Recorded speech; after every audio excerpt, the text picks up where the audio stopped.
Democracy is in crisis. It's something we are all witnessing to some extent or another in every democratic country. We are aware that some of the symptoms, but much less so of the real causes. Some point to growing impact of conspiracy theories and fake news, other to woke ideologies, sweeping academia and the media. But they all would be wrong. These are, I argue, mere symptoms of a far deeper problem. What then is the problem? Simply put, is that the representative part of representative democracy is dwindling away. As representation withers, we will be increasingly left with a kind of direct democracy, one that is far closer to the literal democracies that were practiced in Greek or Italian city-states or in some Swiss cantons. Democracies where all of the public, the demos, is directly involved in the decisions of government. For centuries, it was a given that this type of direct government was impossible in political entities that were larger than what could be assembled in the town square. But recent technological developments have now created a virtual town square that can hold simultaneously millions, even hundreds of millions of people. Before looking at what has brought about and what it means for the future of conservatism in society, it's worthwhile to bear in mind for a second why was it that the vast majority of political thinkers in history hated the idea of a simple democracy. It was because the immediacy of direct democratic deliberations has an innate tendency to be volatile and ferocious, even prone to be controlled by demagogues. The most famous of these regimes, Democratic Athens, systematically exiled many of its most prominent citizens. That is when it did not execute them in violent mood swings. In fact, all modern democracies were born as attempts to balance out these natural democratic tendencies with a mixed government possessing some non-democratic elements, such as aristocratic or federal upper house, but first and foremost, with the notion of representation. This is a concept that was actually born during the Middle Ages out of the device of legal representation and developed in England, where the parliament was a court, and then it slowly became what we call our representative assembly. Let's first look at the framework of constitutional democracy to understand what has been whittled away. Despite great differences between them, we can see that all functioning democracies have some shared features which serve to counter the power of undiluted popular will. Two features stand out as more significant. The first is the retaining of some non-democratic element within the democratic structure, making it thus a mixed constitution, mixed democracy and something else. So this element might be things like unelected head of states or the selection of a head of state by electors rather than direct elections. It might be some feature of the upper house, such as consisting wholly or partially of members who are not elected or are not elected by the principle of one man, one vote, one person, one vote. Such as the federalist or confederalist principles. These are principles who are not really democratic, if we think about it, because they tend to counterbalance the popular will. The second and more significant feature is the very idea of representation that has stood at the heart of representative government even before it was democratic. This idea existed in many countries, the UK, even the US, when most of the adult population didn't have the vote. Still, the representatives were believed as being representative of the whole population, or essentially of the whole people who lived in their voting area. This idea was termed, the term used to describe this was virtual representation, meaning I'm representing even those who don't vote or don't vote for me. Now this term has acquired another ironic meaning. Since the early 19th century, every expansion of the voting franchise and beyond made the principle of representation more democratic until the two came to be more or less seen as the same.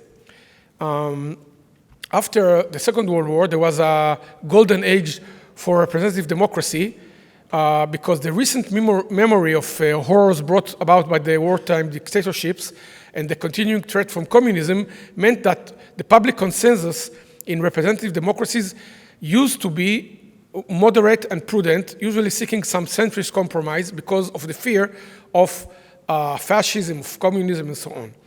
But that, of course, changed after the fall of communism in Europe, when a general feeling of relief was followed by a false belief that the democratic order had triumphed, not because of its conservative and moderate character, but because it expressed liberal principles. People really came to believe it, and this view was termed the end of history, meaning that liberal democracy was the final stage of man's political development, and democracies could now be wilder without consequences because there is no real alternative. So much of the identity politics, LGBTQ, critical theories, and woke discourse were really let loose only in the 1990s when democracy looked to many as inevitable, as something akin to a state of nature. But at the very time this end of history was happening, the so-called end of history, a technological upheaval that had been gathering strength was changing things dramatically. It was called, of course, the internet. For centuries, the reach and immediacy of mass media had been steadily expanding through printed books, then newspaper, radio, cinema, and television. Nevertheless, all of these were ultimately media, meaning intermediary tool between someone who produced this information and those who received it. It was one directional, basically. Information was produced, after all, by relatively small groups who then distributed the product to a wider population. This structure could and was, for the most part, controlled by governments or interest groups, like parties or trade unions, or commercial corporations, or some mix of them. Although these mass media outlets vastly increased the reach and directness of popular opinion, they still could retain, and in some respects even fortify, the traditional structure of representative democracy. However, as the dust from the fall of the Berlin Wall was settling down, a far greater upheaval was rising rapidly. The system of interconnected computer networks, what we now call the internet, had actually been around since the 1960s, but only around 1990 it passed a technological threshold which allowed commercial involvement in its expansion. From that point, the network rapidly extended to every house and eventually every electronic device as a two-way system that is not only between 2 or 3 endpoints like a telephone call, but between all points at the same time.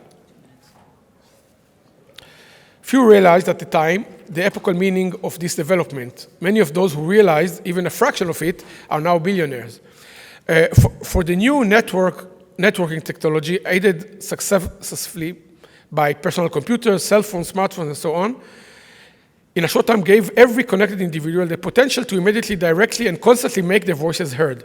The meaning of this is still hard for many to fully fathom, but in a sense, it creates a virtual town square that is permanently active and that encompasses numbers that can be larger than population of the largest country of the world.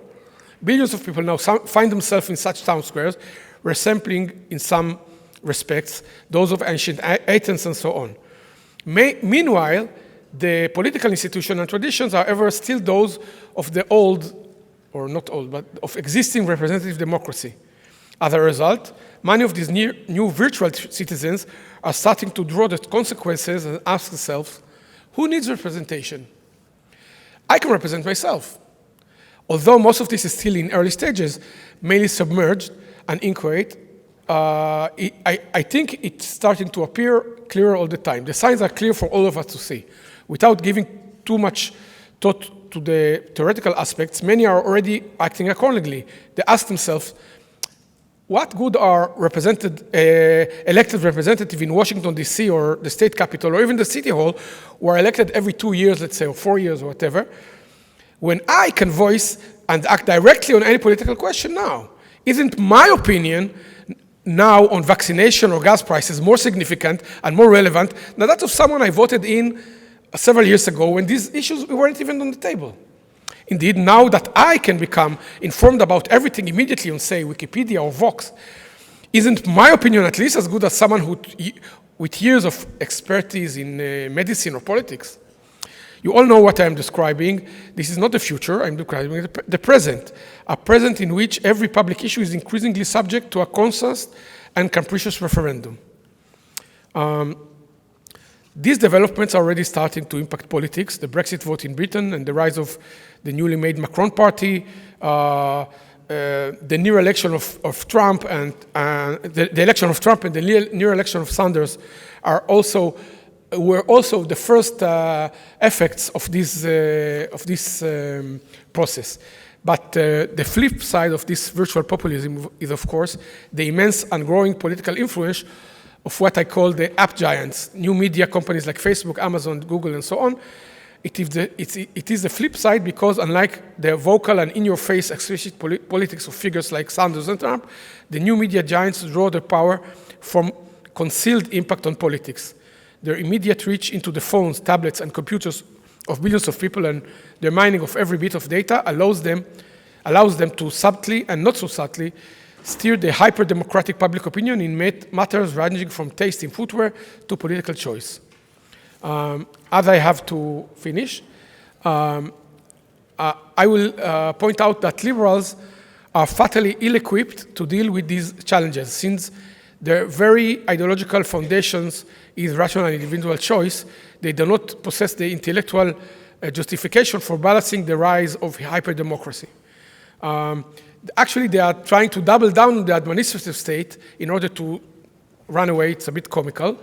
But I think that actually conservatives do have the tools to do this, because it's often forgotten that conservative parties supported the expansion of the franchise in many countries, including Germany and Britain, out of the assumption of conservatives and liberals that most of the population actually has strong conservative instincts, and they were proved right. So we are only beginning to understand the full scope of the challenges brought about that is hyper-democracy. And I admit that much more thought must go into it, but I can make three points that where conservatism can bring about some counterbalances to this new hyper-democratic trend. I would say that the first is education in conservative ideas, which many despair that anything significant can be done on this front. Again, I cannot expand, but since the current model of higher education is pretty much crumbling from the inside, my feeling is that there is a lot of interest among young people in hearing conservative ideas.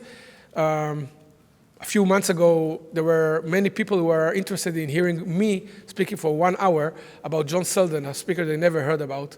And this is a program that never could have been made in any mainstream, television or radio station. So this is, I think there is a thirst there.